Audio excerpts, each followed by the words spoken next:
ओम शांति।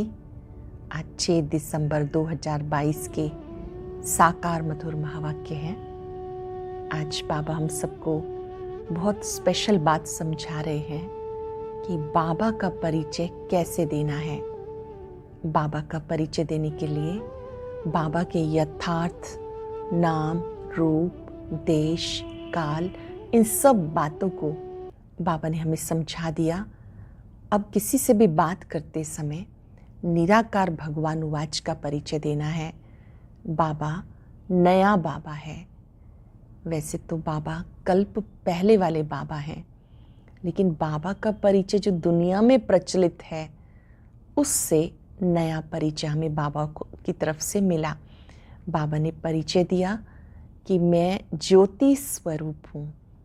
वहाँ कहा जाता है कि वो हजारों सूर्यों से तेजों में है। बाबा ने कहा मैं ज्योति बिंदु हूँ, तुम आत्माओं का पिता हूँ। हम सबके 3 पिता हैं, निराकार शिव बाबा, प्रजापिता ब्रह्मा बाबा और लौकिक पिता। ये 3 पिता की बात कहानी के रूप में सबको समझानी है। और निराकार बाप कहते हैं पावन बनो तो पावन दुनिया में चलेंगे। दुनिया में कोई भी बाबा का परिचय नहीं जानते। जब ऐसा हो जाता है तब बाबा को फिर से आना पड़ता है। हर कल्प में संगम पर शिव बाबा आकर अपना परिचय देते हैं। बाबा कहते आप बाबा को परम धाम में याद करो। बुद्धि योग ऊपर लगा रहे। भले यहाँ बाबा सम्मुख है, पर आप बच्चों को बार बार अपनी बुद्धि को ऊपर लेके जाना है। बुद्धि योग ऊपर लगाएंगे तो ऊपर की शक्तियों का अनुभव कर पाएंगे। मुक्ति जीवन मुक्ति पानी है तो उसके लिए पावन जरूर बनना है। पावन बनेंगे तो पावन दुनिया में ऊंच पद मिलेगा। गाया जाता है सतगुरु बिगर घोर अंधियारा। सतगुरु आकर श्रीमत देते हैं, मंत्र देते हैं। बाबा कहते अब मुझे याद करो तो पापों का बोझा उतरता जाएगा। सुनते हैं बाबा के मधुर बोल। बाबा कहते मीठे बच्चे, 3 बाप का राज सबको कहानी मिसल सुनाओ। जब तक बेहद बाप को पहचान कर पावन नहीं बने तब तक वर्षा नहीं मिल सकता। 3 बाप का राज सबको कहानी मिसल सुनाओ। जब तक बेहद बाप को पहचान कर पावन नहीं बने तब तक वर्षा नहीं मिल सकता। बाबा बिल्कुल नया है। उसने तुम्हें अपना कौन सा नया परिचय दिया है। बाबा को मनुष्यों ने हजारों सूर्यों से तेजों में कहा। बाबा कहते मैं तो बिंदी हूँ, तो नया बाबा हुआ ना। पहले अगर बिंदी का साक्षात्कार होता तो कोई मानता ही नहीं। इसलिए जैसे जिसकी भावना होती है वैसा ही साक्षात्कार हो जाता है। जैसी जिसकी भावना होती है वैसा ही साक्षात्कार हो जाता है। गीत है ओम नमो शिवाय। ओम शांति। निराकार भगवान उवाच। सिर्फ भगवान उवाच कहने से श्री कृष्ण का नाम याद आ जाता, क्योंकि आजकल भगवान सब हो पड़े हैं। इसलिए निराकार शिव भगवान उवाच कहते हैं। गॉड फादर कहा जाता। निराकार भगवान उवाच किसके प्रति? निराकार बच्चों के प्रति, रूहों प्रति। रूहानी भगवान उवाच व ईश्वर वाच ये अक्षर शोभता नहीं। निराकार भगवान उवाच शोभता है। अब घड़ी घड़ी तो नहीं कहेंगे, यह बहुत गुप्त, इसका चित्र निकल ना सके। बिंदी बनाकर भगवान उवाच लिखें तो कोई मानेंगे नहीं। भगवान के यथार्थ नाम रूप देश काल को कोई जानता नहीं। अगर बाप को जान जाएं तो रचना को भी जान जाएं, परंतु ना जानना ही उनका ड्रामा में नोंधा हुआ है। तभी तो बाबा आकर अपनी पहचान दे। बाबा कहते जब मेरा पार्ट होता है पतितों को पावन बनाने का, तब मैं आकर अपनी पहचान देता हूँ। पुरानी दुनिया को नया बनाता हूँ। पुरानी दुनिया में रहने वाले मनुष्य नई दुनिया में रहने वाले मनुष्यों को पूजते हैं, मतलब देवी देवताओं को पूजते हैं। तुम बच्चों को समझाना है, जबकि ऋषि मुनि आदि सब कहते हैं हम रचता और रचना को नहीं जानते। फिर तुमने कहाँ से जाना? अगर तुम बाप को रचना को जानते हो तो हमें नॉलेज दो। कभी कोई दे नहीं सकते, वर्षा दे ना सके। तुम बच्चों को बाप से वर्षा मिल रहा है, जानते हो बेहद का बाप आया हुआ है नई दुनिया का वर्षा अथवा सुख देने, तो जरूर दुख खत्म हो जाएगा। वो है सुख धाम, ये है दुख धाम। अब इस दुख धाम का विनाश होना है। नई दुनिया पुरानी हो गई, फिर नई बन जाएगी। नई दुनिया को सतयुग, पुरानी दुनिया को कलयुग कहा जाता। नई दुनिया में जरूर थोड़े मनुष्य होंगे। सतयुग में एक ही धर्म था, इस समय अनेक धर्म है। दुख भी है, सुख से दुख, दुख से फिर सुख होता है। ये खेल बना हुआ है। दुख कौन देते हैं ये किसी को पता नहीं। रावण को माया कहा जाता, धन को माया नहीं कहा जाता। विकारी मनुष्य जानते हैं देवताएं निर्विकारी हैं, परंतु उनको विकारों का नशा चढ़ा हुआ है। देवताओं को है निर्विकारी पने का नशा। वह अपवित्र कोई होते नहीं। संगम पर तुम बच्चों को पवित्रता का राज समझाया जाता, तुम्हें फिर औरों को समझाना है। बाबा सारी दुनिया को बैठ समझाएगा क्या? बच्चों को ही समझाना है, परंतु समझाने की बड़ी अच्छी युक्ति चाहिए। सबको बताओ, भारत जो स्वर्ग नई दुनिया थी वो अब पुरानी हो गई। रचयिता बाप ही है, खुद कहते हैं मैं ब्रह्मा द्वारा नई दुनिया की स्थापना करता हूँ, बच्चों को अडॉप्ट करता हूँ। ब्रह्मा का नाम ही प्रजापिता है। ज़रूर इतने बच्चों को अडॉप्ट करेंगे, जैसे सन्यासी फॉलोअर्स को अडॉप्ट करते हैं, पुरुष स्त्री को अडॉप्ट करते हैं कि तुम मेरी हो। यहाँ भी तुम कहते हो शिव बाबा मैं आपका हूँ। क्या कहते हैं? बाबा मैं आपका हूँ। घर बैठे भी बहुतों को टच हो जाता है। फिर क्या कहते हैं? भले बाबा हमने आपको देखा नहीं है, भले हमने आपको देखा नहीं क्योंकि बंधन में हूँ, आ नहीं सकती, परंतु मैं हूँ आपकी। पवित्र जरूर बनना है। पतित मुक्ति जीवन मुक्ति में जा नहीं सकते। पतित पुकारते हैं आओ आकर हमें पावन बनाओ। तुम बच्चों को समझाना चाहिए भारत स्वर्ग था, लक्ष्मी नारायण स्वर्ग के मालिक थे, जरूर डायनेस्टी चली होगी। नई दुनिया में नया राज्य था, अब वो नहीं है। और अनेक धर्म हैं, देवता धर्म नहीं है। ये पुरानी दुनिया कब तक चलेगी? वे सतयुग को लाखों वर्ष कह देते। महाभारी लड़ाई का भी गायन है। बीच में थोड़ी खिटपिट हुई थी तो कहते थे महाभारत लड़ाई का समय है।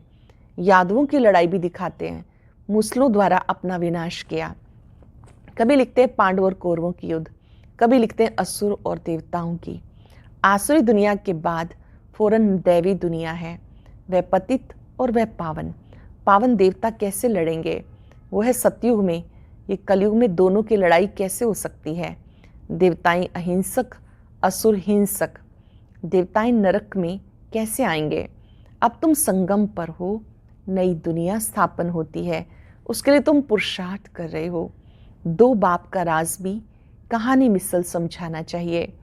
सतयुग में है एक बाप, बेहद के बाप को याद करते ही नहीं, क्योंकि बेहद के बाप को वहाँ याद नहीं करते क्योंकि सुखधाम है।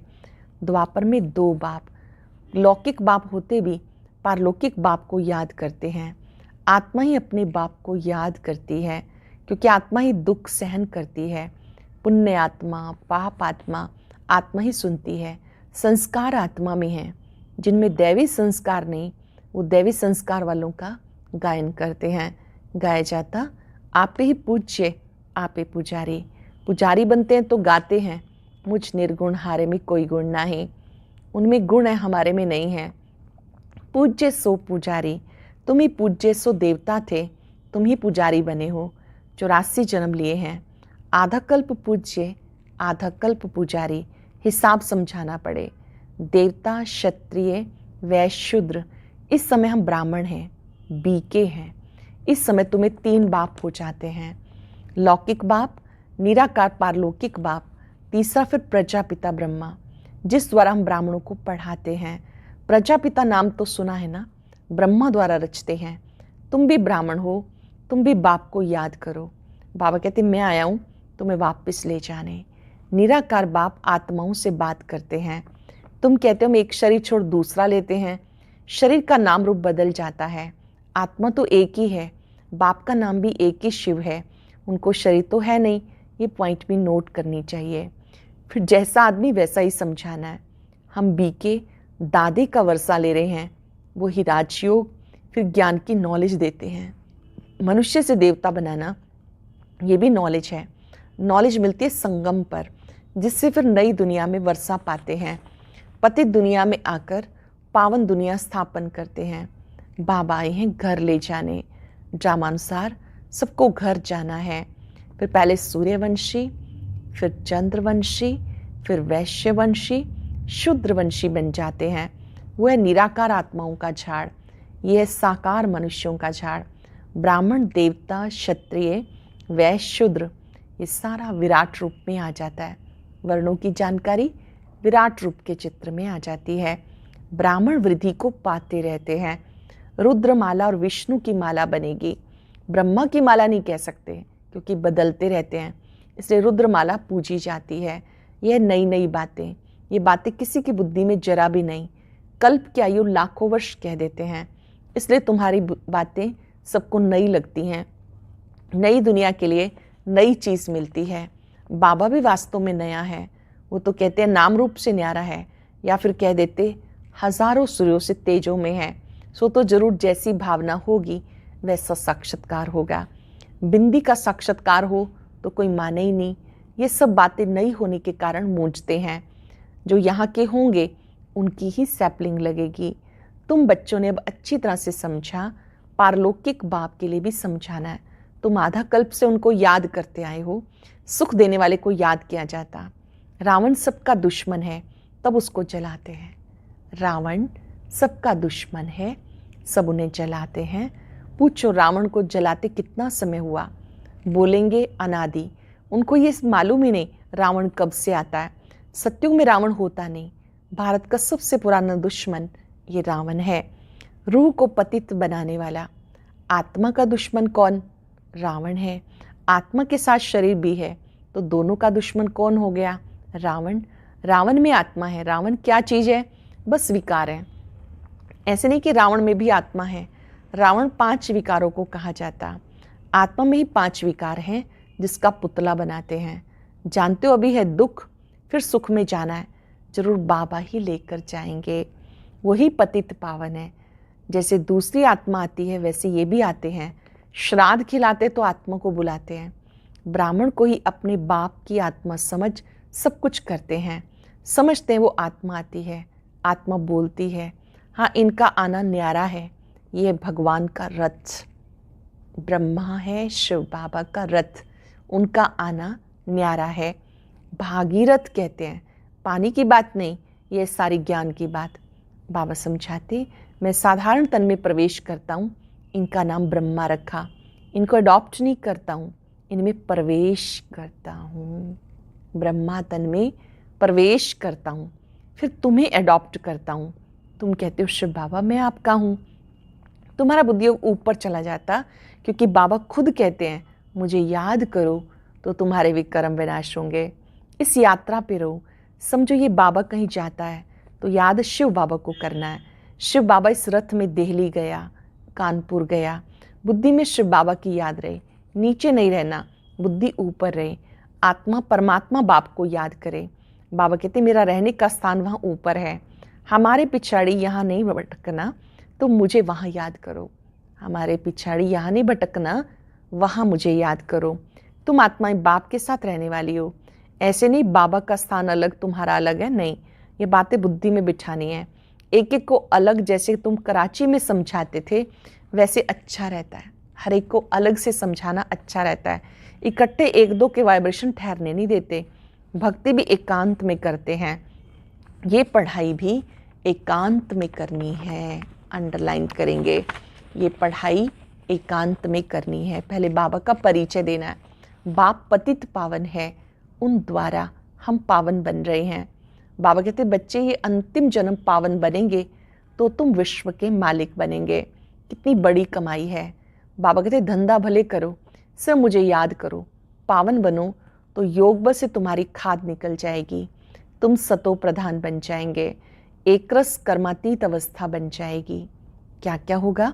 योग बल से खाद निकल जाएगी, सतो प्रधान बन जाएंगे, एक रस कर्मातीत अवस्था बन जाएगी। बुद्धि में ज्ञान का सिमरण करते रहो। मित्र संबंधियों को भी समझाते रहो। कल्प पहले भी तुम्हें ऐसे समझाया था, कोई नई बात नहीं। कल्प कल्प बाबा आके हमें समझाते हैं, हम फिर दुनिया वालों को समझाते हैं। भारत बरोबर स्वर्ग था, फिर से बनेगा, ये चक्र फिरता रहता है। सतयुग को लाखों वर्ष कैसे कह सकते हैं, इतनी आदमशुमारी कहाँ है, फिर तो अनगिनत हो जाए। 4 युग हैं, हर युग की आयु 1250 वर्ष। जैसे तुमने समझा वैसे समझाते रहेंगे, झाड़ की वृद्धि होती रहेगी। कभी ग्रहचारी बैठती है फिर उतरती जाती। बाबा कहते समझाना बहुत सहज है, अल्लफ और बे।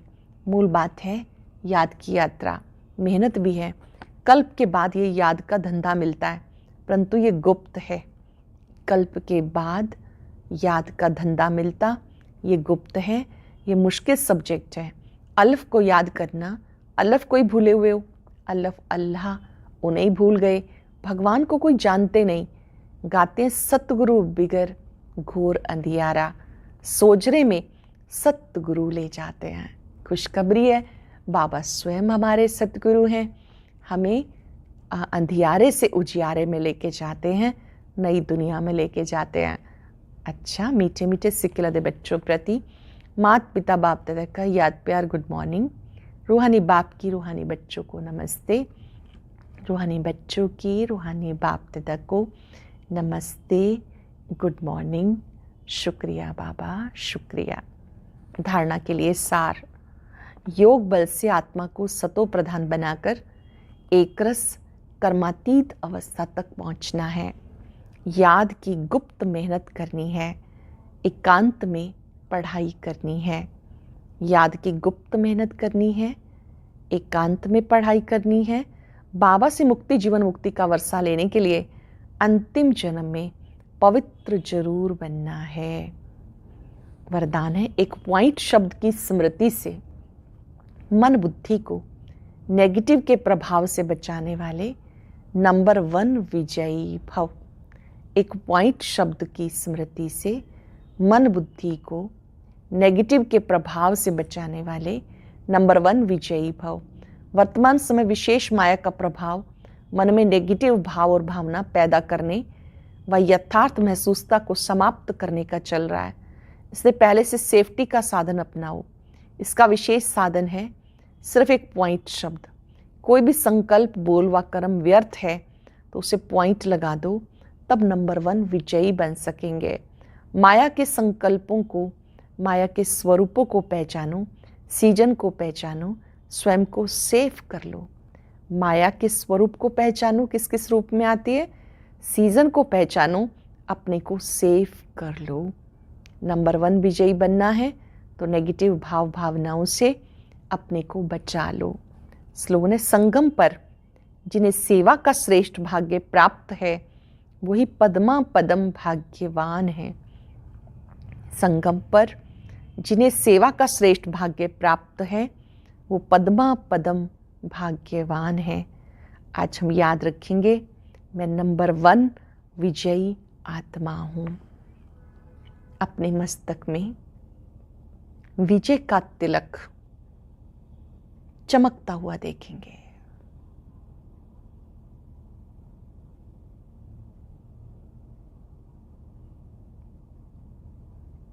मैं कल्प कल्प की विजयी आत्मा हूं। बाबा ने मुझे नेगेटिव भाव और भावना से मुक्त होना सिखाया है।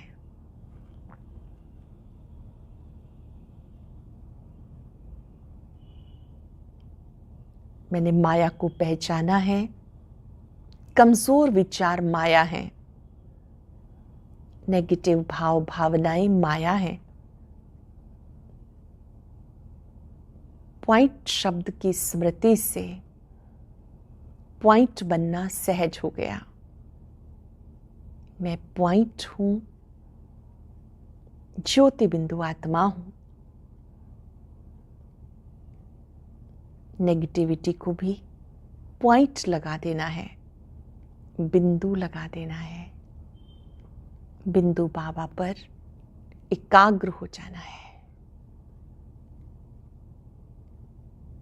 देखेंगे उसकी शक्तियों को अपने ऊपर बरसता हुआ। परमात्मा शक्तियां निरंतर मुझ पे बरस रही हैं। मैं नंबर 1 विजयी आत्मा हूं। बुद्धि योग ऊपर बाबा पर टिका रहे। शुक्रिया बाबा, शुक्रिया।